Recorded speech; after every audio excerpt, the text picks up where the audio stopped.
Bonjour, je m'appelle Landry Beckett, et j'ai 27 ans. Ce samedi matin-là, mon petit frère Dylan m'a regardé droit dans les yeux et m'a dit, annule ton rendez-vous chez le médecin, et conduis-moi à l'aéroport, tout de suite.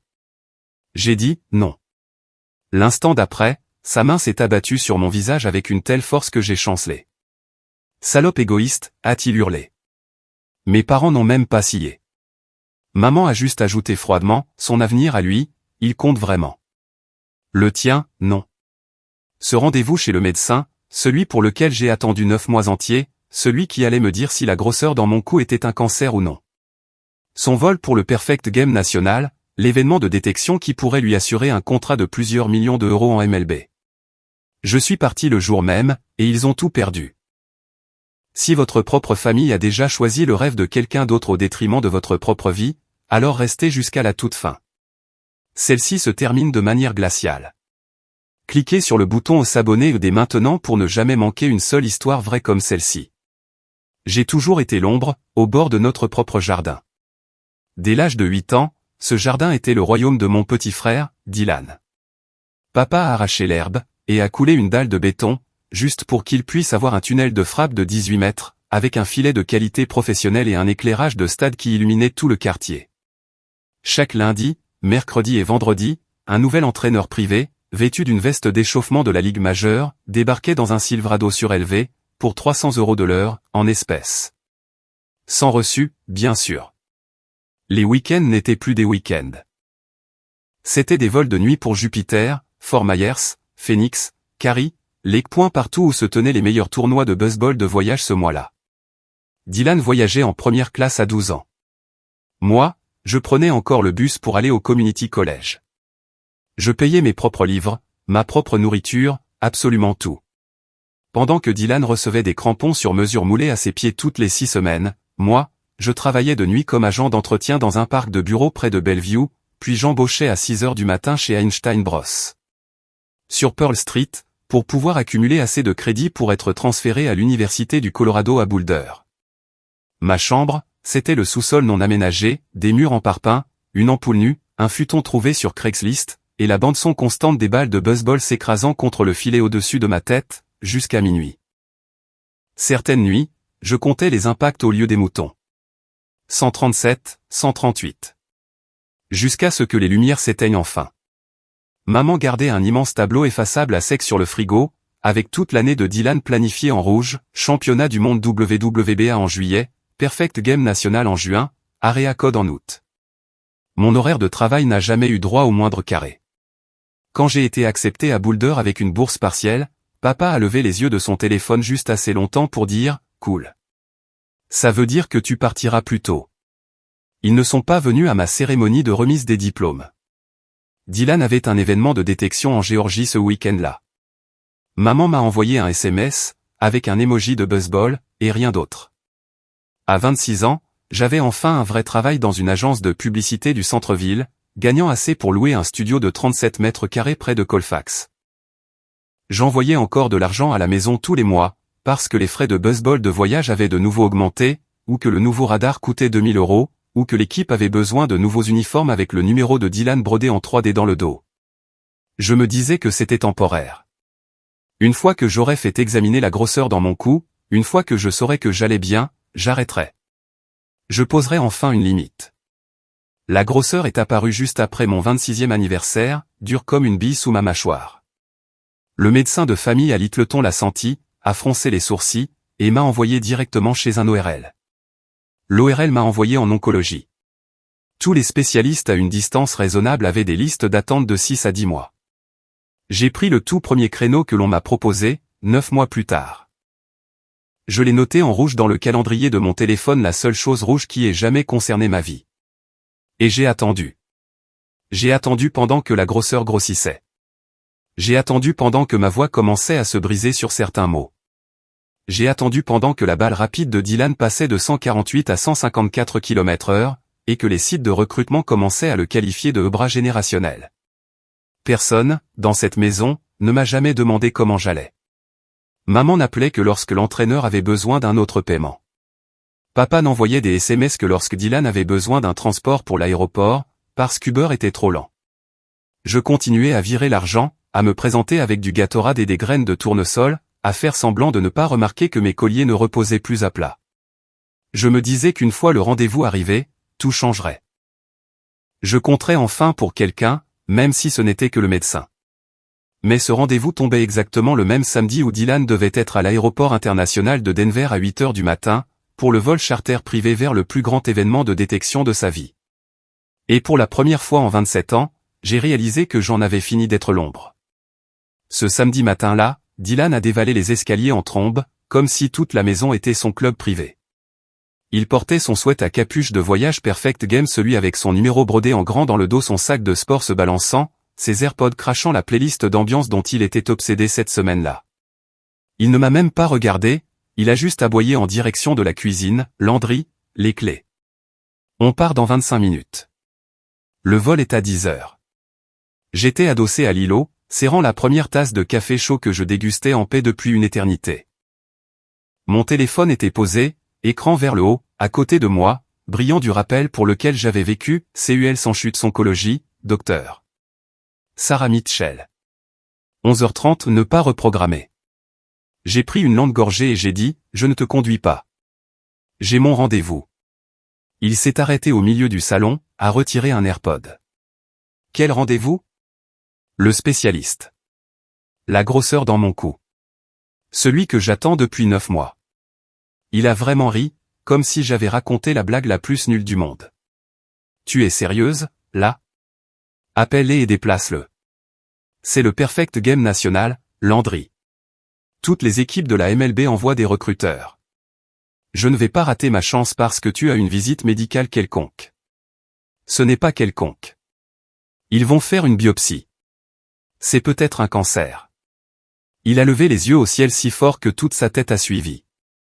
Mon Dieu, tu es tellement dramatique.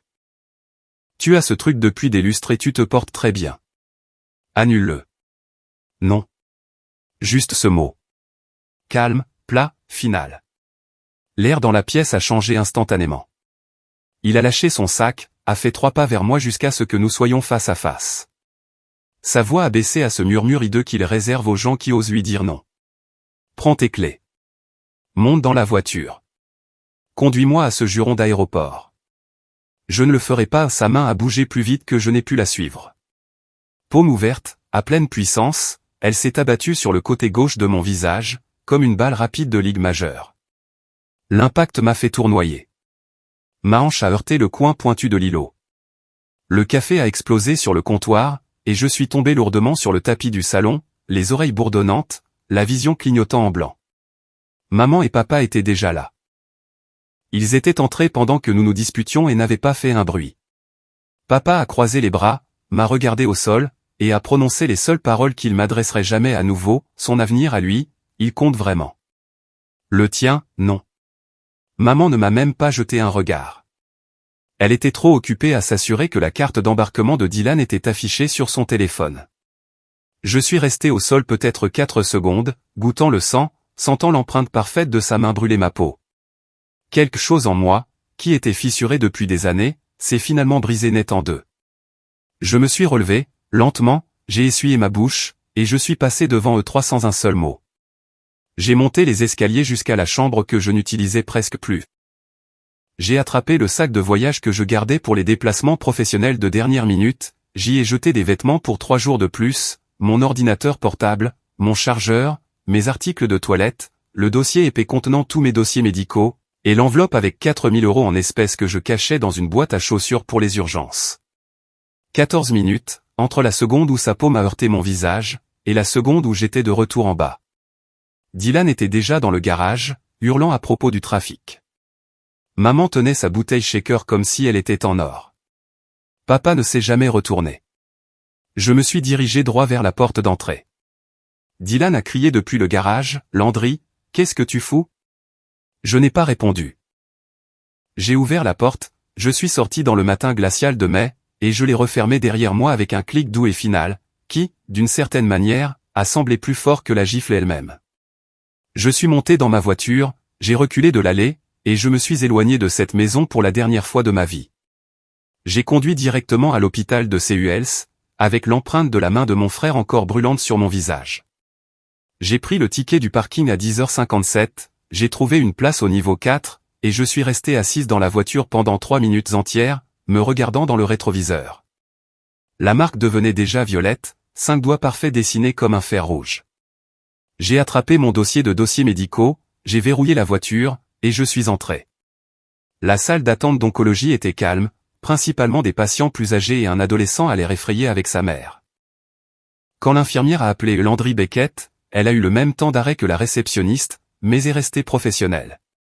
Je l'ai suivie dans le couloir jusqu'à la salle de procédure. Le docteur Sarah Mitchell attendait déjà, dossier à la main, blouse blanche impeccable. Elle a levé les yeux, a vu mon visage, et le dossier s'est abaissé lentement. « Landry, qui vous a fait ça ?» J'ai ouvert la bouche pour mentir, pour dire que j'avais heurté une porte, mais rien n'est sorti. À la place, toute la matinée a jailli d'un coup, Dylan ayant besoin d'aller à l'aéroport, la gifle, mes parents se tenant là comme si j'étais une étrangère, l'exode de 15 minutes. Sarah a écouté sans bouger un muscle. Quand j'ai eu fini, elle a posé le dossier, a retiré ses gants, et a dit « Vous ne retournerez pas dans cette maison. Pas ce soir. Et jamais, si j'ai mon mot à dire. » La biopsie à l'aiguille fine a duré 8 minutes, anesthésie locale, une pression rapide, un pansement, terminé. Elle m'a dit que les résultats prendraient 5 à 7 jours ouvrables, et a programmé le suivi. Puis elle a posé la question qui a brisé le dernier fil qui me tenait, « Avez-vous un endroit sur où aller, après ça ?» Je n'en avais pas. Mon bail de studio avait pris fin en mars. Je dormais au sous-sol sur un matelas pneumatique chaque fois que j'étais en ville. Sarah n'a pas hésité. Vous venez chez moi. Chambre d'amis, double des clés, un golden retriever grand et stupide qui pense que tout le monde est son nouveau meilleur ami. Pas de discussion. J'ai essayé de protester. Elle m'a fait taire d'un seul regard. J'ai vu ce qui se passe quand les gens retournent après le premier coup. Nous n'allons pas faire ça. Sa maison était un modeste ranch des années 1970 à East Aurora, des guirlandes de Noël clignotant encore sur le porche, parce que la vie est trop courte. Elle m'a tendu un sac de maïs congelé, a versé 2 verres très généreux de cabernet, et m'a fait asseoir à sa table de cuisine.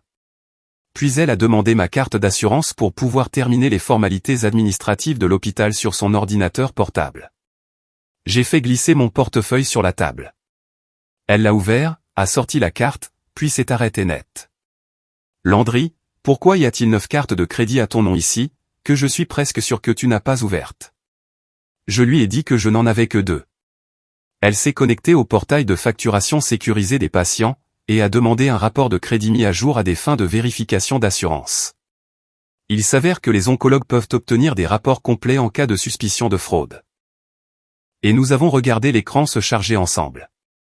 Dette totale non garantie à mon nom, 178 412 $. 9 cartes différentes, toutes ouvertes au cours des 36 derniers mois, toutes au maximum, toutes avec des schémas de paiement qui correspondaient au calendrier de baseball de Dylan comme une empreinte digitale. 29 800 $ sur une carte platine, hôtel d'équipe à Jupiter, Fort Myers et Phoenix. 33 100 $ sur une carte noire, forfait de coaching privé, radar, unité Rapsodo, abonnement à Driveline Baseball. 41 200 $ sur une carte Visa professionnelle, vol charter, jet privé vers East Cobb, facture de banquet d'équipe. 34 300 $ répartis sur 2 cartes, complément de performance d'une pharmacie de préparation de Sarasota qui avait été perquisitionnée 2 fois par la DEA pour avoir vendu du trembolone et de la testostérone à des joueurs de ligue mineure.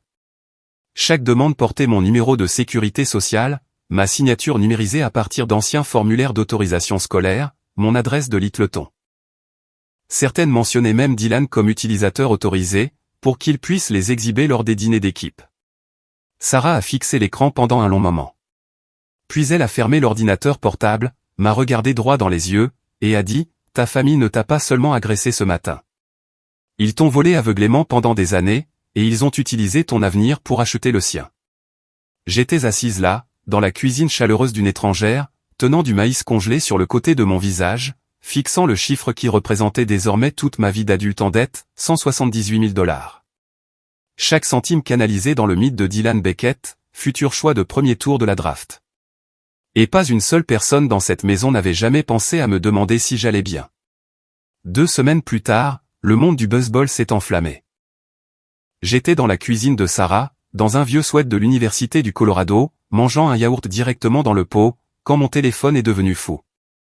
Il n'a pas sonné, il a vibré sur le granit comme s'il essayait de s'échapper. Je l'ai pris, et l'écran était déjà un champ de bataille. D'abord, les captures d'écran de discussion de groupes de parents à qui je n'avais pas parlé depuis le lycée. Puis les espaces Twitter, puis les messages directs de comptes que je ne suivais même pas. Perfect Game National avait effectué des tests surprises sur chaque lanceur dépassant les 148 km/h ce week-end-là.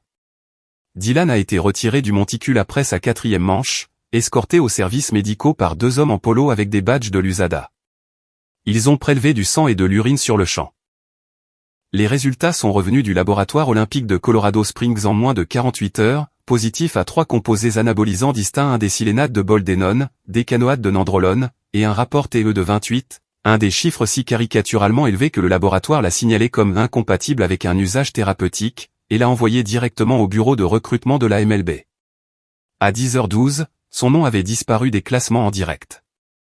À 11h03, le compte officiel de Perfect Game a publié la déclaration la plus sèche de l'histoire du sport, le participant 04 a été retiré de l'événement et est inéligible pour toutes les activités futures de PG en raison d'une violation des règles antidopage. À midi, tous les sites de recrutement l'avaient effacé. Baseball America, Prep Baseball Report, Five Tool, Prospect Live disparu. Son profil de joueur redirigeait désormais vers une page 404. 11 entraîneurs de division I qui lui envoyaient des émojis cœur depuis 2 ans ont soudainement cessé de répondre. 11 offres de bourse complètes se sont évaporées, comme si elles n'avaient jamais existé. Le tableau de la draft de la MLB, qui le projetait comme un choix parmi les 15 premiers en 2027, avait maintenant une seule ligne dans les notes internes qui ont fuité 1 heure plus tard, bannissement mondial permanent du baseball. Ne pas contacter. Mon téléphone est devenu une arme. Maman a envoyé 41 messages en 6 minutes, c'est toi qui as fait ça. Tu es morte pour nous. Ton frère pleure dans sa chambre et c'est de ta faute. Papa a envoyé une note vocale, 38 secondes de venin pur, tu ferais mieux de prier pour que je ne te revoie jamais. Dylan a envoyé 87 SMS avant que je le bloque. Ils ont commencé par des négociations, sont passés aux menaces, et se sont terminés par des sanglots en majuscules, disant que j'avais assassiné son rêve, comme si c'était moi qui tenais la seringue. À 15h, quelqu'un avait déjà lancé un GoFundMe intitulé « Aider Dylan Beckett à lutter contre un faux positif », et il a été retiré en 20 minutes pour violation des conditions d'utilisation. À 17h, le message le plus populaire du plus grand forum de recrutement était un fil de 47 pages intitulé « Le scandale des stéroïdes de Dylan Beckett, chronologie et preuves », avec 1,2 million de vues.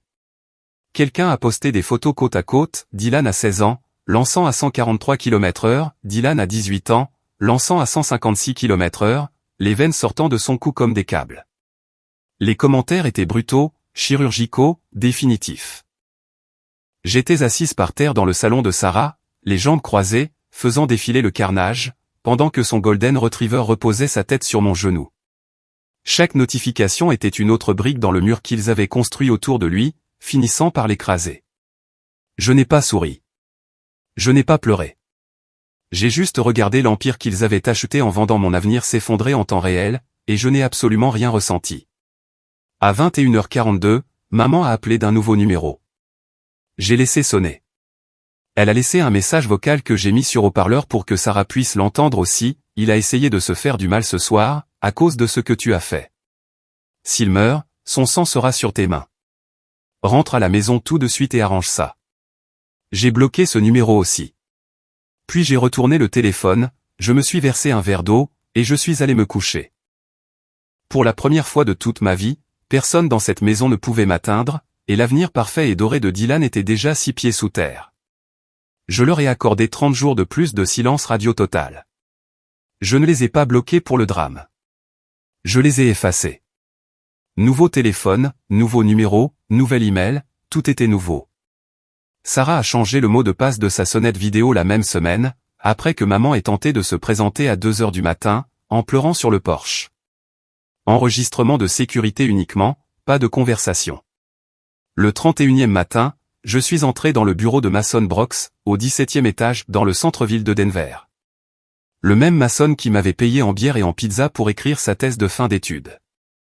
Maintenant, il portait un costume à 3 000 € et avait conseillé, crime financier sur sa porte. J'ai déposé un classeur de 5 cm d'épaisseur devant lui et j'ai dit, je les veux en prison fédérale. Il l'a ouvert. Page 1, la photocopie de ma carte de sécurité sociale, à côté de 9 demandes de carte de crédit falsifiées. Page 2, les frais de carburant de 41 200 € pour un jet privé. Page 50, les reçus de la pharmacie de préparation pour 4 cycles de testostérone et de nandrolone, adressés à E.D. Beckett, Littleton, CO. Page 400, les relevés bancaires montrant que chaque paiement provenait du compte de l'entreprise de Richard, ou de la carte de débit personnel de maman. Mason n'a pas scié une seule fois. Quand il a refermé le classeur, il a simplement dit, 10 ans minimum pour l'organisateur. C'est votre père. Il a tout déposé le jour même. Pas au tribunal de l'État. Au niveau fédéral. Division des enquêtes criminelles de l'IRS, évasion fiscale sur les dépenses de l'entreprise de Buzzball. Crimes financiers du FBI, bureau de Denver, fraude électronique, usurpation d'identité à travers les lignes d'État.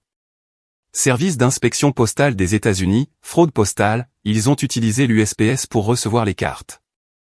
Bureau du procureur des États-Unis pour le district du Colorado, dossier complet d'accusation. 10 jours plus tard, je déjeunais avec Sarah quand mon nouveau téléphone s'est allumé avec une alerte d'actualité. Je l'ai ouverte et j'ai failli laisser tomber ma fourchette. Photo, Richard Beckett, le visage pressé contre le capot poussiéreux de son propre F-250, au milieu d'un lotissement à moitié construit à Castle Rock, 2 agents du FBI en coupe-vent bleu marine lui tordant les bras derrière le dos, tandis que son équipe se tenait figée, des barres d'armature à la main. Titre, un entrepreneur de Littleton arrêté pour une usurpation d'identité de 178 000 $ contre sa propre fille. Maman a été arrêtée 24 heures plus tard, sur le parking d'un supermarché King Super à Bowl, tenant encore 2 pots de la whey à la vanille préférée de Dylan, quand les agents lui ont passé les menottes. Dylan a été inculpé 3 jours après. Des marshals fédéraux l'ont trouvé en train d'essayer de lancer des balles dans un parc public de Highlands Ranch, car toutes les installations privées de l'État l'avaient banni à vie. Ils ont pris son téléphone, son MacBook, son Silverado surélevé tout. L'acte d'accusation est tombé le lundi suivant. Richard, 12 chefs d'accusation. Cheryl, 8 chefs d'accusation, y compris complot. Dylan, 4 chefs d'accusation en tant que co-conspirateur et bénéficiaire. Pas de caution pour Richard, le juge l'a considéré comme un risque de fuite, avec le jet de l'entreprise toujours à son nom. Directement au centre de détention fédéral d'Anglewood, en combinaison orange et chaîne ventrale. Maman a obtenu une caution, mais a dû remettre son passeport et s'est retrouvée avec le bracelet électronique lumineux. Dylan a été assigné à résidence dans la maison de Littleton sous surveillance préventive, la même maison maintenant envahie par les camions de télévision 24H24 et 7J7. Mason m'a envoyé les photos d'identité judiciaire. Le visage de Richard était gris, les yeux creux. Maman avait l'air d'avoir 20 ans de plus. La photo de Dylan montrait un gamin qui réalisait enfin que le monde n'allait plus se plier à ses volontés. L'histoire a fait le tour du pays pendant 3 jours. ESPN a diffusé un segment de 30 secondes sur SportsCenter, intitulé « La famille d'un espoir de premier plan arrêté dans un scandale de fraude ». Les chaînes locales ont campé sur la pelouse jusqu'à ce que le juge impose un périmètre sans médias. D'anciens parents de Buzzball de voyage, qui léchaient le sol où Dylan marchait, se sont soudainement souvenus de chaque détail suspect qu'ils avaient ignoré pendant des années. J'ai tout regardé depuis la chambre d'amis de Sarah, buvant du café par un matin calme, lisant l'acte d'accusation comme si c'était le meilleur roman que j'ai jamais ouvert. Je n'ai pas célébré. Je n'ai pas pleuré. J'ai juste senti la dernière chaîne se briser. Richard Beckett n'était plus mon père. Il était le détenu fédéral numéro 48 729 à 509, et j'étais enfin, complètement, intouchable. 14 mois plus tard, j'ai pris la toute dernière place, au dernier rang de la salle d'audience 402, au bâtiment fédéral Alfred à Harrage, à Denver. Je portais un simple blazer noir, les cheveux tirés en arrière, sans maquillage. Je voulais être invisible. J'étais la seule personne dans la galerie qui n'était ni de la presse, ni de la famille. Richard a été amené en premier, en combinaison orange, chaîne ventrale, les cheveux grisonnants aux tempes. Il avait perdu 18 kilos et toute son arrogance. Quand il a balayé la salle du regard à la recherche de visages familiers, ses yeux sont passés sur moi sans s'arrêter, comme si j'étais une étrangère. Bien. Cheryl est arrivée ensuite, le bracelet électronique caché sous un pantalon large, serrant un chapelet si fort que ses articulations étaient blanches. Dylan est entré en dernier en traînant des pieds, en sandales de prison, les poignets menottés devant lui, ressemblant en tout point au jeune homme brisé de 18 ans qu'il était devenu. Aucun d'entre eux ne m'a vu. Le juge est entré. Tout le monde s'est levé. Le procureur a exposé l'accord de plaidoyer final d'une voix plate et ennuyée. Richard Beckett, plaidoyer de culpabilité pour 3 chefs d'accusation d'usurpation d'identité aggravée, 2 chefs de fraude électronique, 1 chef d'évasion fiscale. Peine recommandée, 96 mois d'incarcération fédérale, sans libération conditionnelle, libération surveillée pendant 3 ans. Cheryl Beckett, coupable de complot et de non-dénonciation de crime. 60 mois de probation, les 18 premiers mois en résidence surveillée, restitution intégrale, solidairement. Dylan Beckett, jugement suspendu, programme de déjudiciarisation, 2 ans de probation, interdiction permanente de pratiquer le baseball organisé à quelque niveau que ce soit. Le juge a demandé à Richard s'il avait quelque chose à dire. Il s'est levé, la voix tremblante, et a livré la performance de sa vie. J'ai honte. J'ai fait des choix terribles. J'essayais de donner une chance à mon fils. Je n'ai jamais voulu faire de mal à ma fille. Il a même réussi à verser une larme. Le juge n'a pas été ému. Quand elle a prononcé la sentence 96 mois, à purger au centre correctionnel fédéral d'Anglewood, date de présentation dans 30 jours, les genoux de Richard ont fléchi. 2 marshals l'ont rattrapé avant qu'il ne touche le sol. Cheryl a poussé un cri animal, mi-sanglot, mi-hurlement. Dylan, lui, fixé droit devant, les yeux vides. La restitution a été ordonnée conjointement, 178 412 $, plus les intérêts, payables immédiatement. Le procureur a ensuite demandé, et le juge a accordé, la confiscation de la maison de Littleton pour satisfaire une partie de la dette. La maison de 5 chambres, la cage de frappe à l'arrière, la salle des trophées, tout cela, parti. Vente aux enchères prévue dans 41 jours. J'ai regardé les marshals emmener Richard. Ses épaules étaient voûtées, comme celles d'un vieil homme. Cheryl a tendu la main vers Dylan, mais il s'est reculé à son contact. Pendant une brève seconde, les yeux de maman ont balayé la galerie, cherchant. Ils se sont posés sur moi. Je n'ai pas bougé. Je n'ai pas hoché la tête. Je n'ai pas scié. Elle a réalisé qui j'étais, et son visage s'est complètement décomposé. Je l'ai juste regardée comme si elle était transparente. Le juge a frappé avec son marteau. Affaire classée. Les gens ont commencé à sortir. Je suis resté à ma place jusqu'à ce que la salle soit vide, à l'exception de la sténographe judiciaire qui rangeait ses affaires. Quand le dernier journaliste est parti, j'ai enfin expiré le souffle que j'avais retenu pendant plus de 2 ans. Il n'y a eu aucune ivresse de la victoire, pas de larmes, aucune envie de courir et de leur crier au visage. Juste un vide immense et glacial, là où se trouvait autrefois ma famille. Comme se tenir dans la cage de frappe du jardin, après que les lumières se soient définitivement éteintes. Froid, silencieux, terminé. Je suis sorti du palais de justice sous un après-midi ensoleillé du Colorado. Les montagnes semblaient exactement les mêmes que toujours, mais tout le reste était différent maintenant. 1 an après ce jour, j'étais enfin entière. La biopsie s'est révélée bénigne. Sarah a retiré la grosseur lors d'une chirurgie ambulatoire de 40 minutes, me laissant avec une fine cicatrice qui court comme une ligne discrète sous ma mâchoire. Je garde le rapport de pathologie dans un cadre sur mon nouveau bureau, nodule thyroïdien bénin. Aucune preuve de malignité. Certains jours, je le touche juste pour sentir que les mots sont réels. Avec les chèques de restitution et mes propres économies, j'ai acheté un petit bungalow des années 1940 à Boulder, à 10 minutes des sentiers, un revêtement vert foncé, un porche qui fait le tour de la maison, un jardin assez grand pour un chien et un potager, et absolument aucune cage de frappe. J'ai signé un mardi de septembre, j'ai eu les clés, et j'ai dormi par terre la première nuit, parce que le camion de déménagement était en retard. C'était la meilleure nuit de sommeil de ma vie. Octobre est arrivé, doré et vif. Un samedi après-midi, j'ai conduit vers le sud sur l'autoroute 93, sans autre raison que la lumière était parfaite et que je voulais un café de l'ancien endroit sur Main Street. J'ai pris les petites routes à travers Littleton sans y penser, et elle était là, la maison sur Maple Lane, un panneau vendu au rouge vif planté dans le jardin, un camion U-Haul garé en marche arrière dans l'allée, un jeune couple transportant des cartons, riant, leur petite fille chassant des bulles sur ce qui était autrefois le monticule d'entraînement de Dylan. La cage de frappe avait disparu.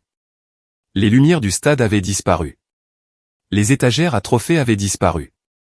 J'ai ralenti la voiture à peut-être 15 km/h. La femme a levé les yeux, a souri, et a salué de la main, comme le font les gens dans le Colorado. J'ai levé une main du volant en retour. Dans le rétroviseur, j'ai regardé la petite fille courir droit sur l'endroit où je me tenais autrefois, comptant les balles rapides dans le noir. J'ai gardé cette image pendant exactement une seconde. Puis, j'ai appuyé sur l'accélérateur, et je me suis réinséré sur la route. Mes mains n'ont pas tremblé sur le volant. Pas même un frémissement. Ils ont tout perdu, la maison, la réputation, l'enfant chéri, et eux-mêmes les uns les autres. J'ai gagné une vie qui est enfin, complètement, à 100% la mienne. Et alors que les montagnes se dressaient devant moi et que l'ancien quartier disparaissait derrière, j'ai souri pour la première fois depuis des années, sans vérifier qui pourrait regarder. Je ne suis jamais retourné en arrière.